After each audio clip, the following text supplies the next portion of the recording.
Annyeong everybody, Chris Matrix again. Thank you guys for tuning in. Today I'm going to kind of elaborate on one of my previous videos, my first video actually, on when to swap heroes. I keep getting questions about, hey, when's the best time for me to swap? Why should I swap? Who should I swap to? There's all kinds of questions that people are still asking me, so I wanted to try and see if I could elaborate on this a little bit. So, in the wake of competitive mode coming out, which fingers crossed it'll be out on the 28th, there's still a lot of questions. People don't know when to switch, people don't know exactly why they should be switching, so I'm gonna go over a couple of scenarios that I typically look at when I'm considering swapping a hero. There's situational swapping, which is in kind of shorter, or kind of a short way to put it, is swapping to fit the situation. There's compositional switching to complement your team's composition. And then there is a third one, which I guess you can call it performance switching, which is basically switching to basically get the most out of yourself. That third one is something that is rarely and should not really be used, I feel, at least in competitive play, but can play a factor. So we'll go over the first one, which is situational swapping. This is fairly cut and dry. You basically switch to suit the situation. Say you're on Temple of Anubis, which is playing here in the video now, and they've got a Widowmaker that's just completely shutting you guys out. You can't get through, you can't get by. What do?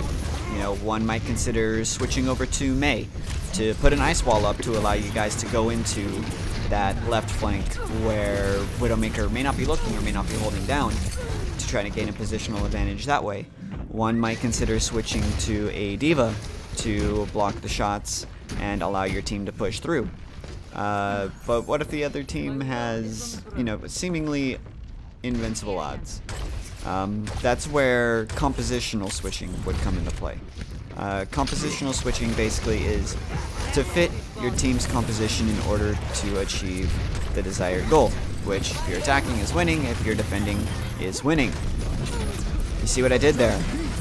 You switch to win. You don't switch to, you know, just play whatever you want to play. You want to win the game, you need to be able to be flexible, you need to be able to swap your heroes. So say, I'm just going to keep using Temple of Anubis for an example here. If you're facing insurmountable odds when you're trying to break a point, this first point is a pretty solid case. Like, say they got Bastion Store, they got all kinds of turrets, just all kinds of things that are going to mess your day up. You're going to want to switch to a hero that you know can deal with it. Some examples of this would be Pharah. Another example would even be Widowmaker. Yes, Widowmaker on offense. There is a time and place for it. Not always, but there is a time and place for it. Or you could switch to a Reinhardt, put up that barrier and allow your team the time to deal the damage and break those defenses. You could do Winston, which provides another barrier. Not as strong as Reinhardt, but still enough to be able to put out that damage. Now this also requires a lot of coordination from your team. It requires communication, and I personally cannot stress enough how important communicating with your team is. When competitive comes out, you need to be able to communicate with your team. If you don't communicate, you're not going to win as many games.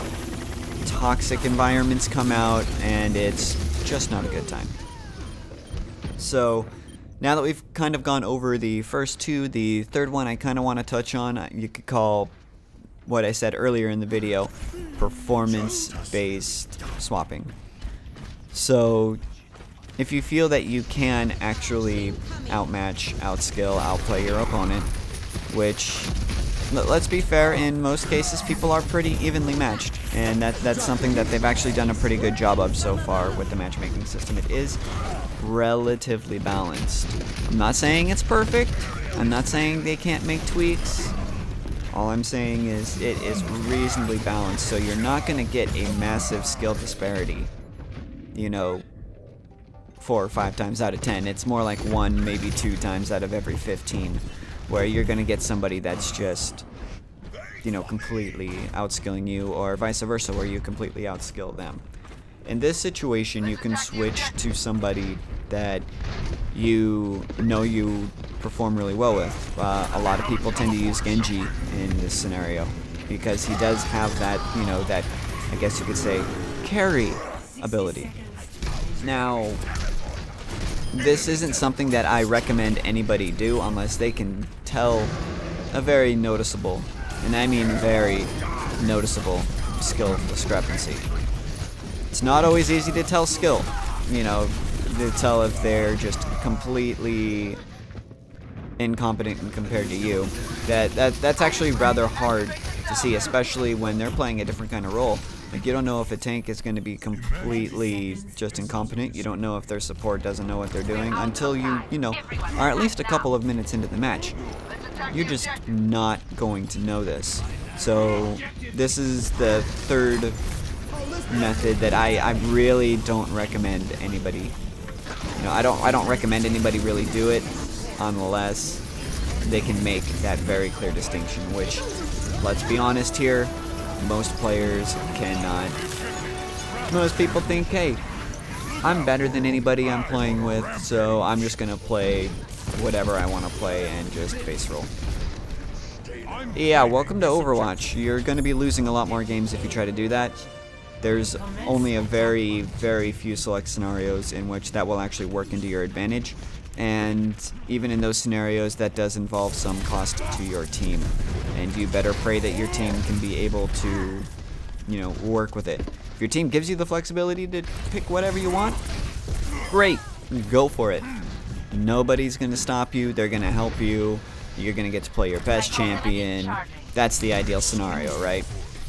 If only that happened every game. You're going to have to learn to play roles. You're going to have to learn to, you know what every champion or hero does, what their abilities are, what their recharge times are like, how to deal with them, how to counter them. This is all part of learning the game. It is a big learning curve. That's just the long and short of it. That's the reality of the situation. You need to learn how to swap, and you need to learn the situations to swap. So to kind of briefly gloss over it again, you have your situational swapping to deal with whatever situation is put in front of you. You have your compositional swapping to help your team's composition out. And then you have performance swapping. The first two, great. Do it as much as you need to in order to achieve your goal. Third one, good luck, because you're going to piss off a lot of people, and it's not recommended at all. Anyways, guys, thank you so much for tuning into my video. I hope you enjoyed the commentary. If you did like this video, please do me a favor and hit that like button. And if you want to see more content from me, always feel free to subscribe. My name has been Chris Matrix, and until next time, stay awesome, Gotham.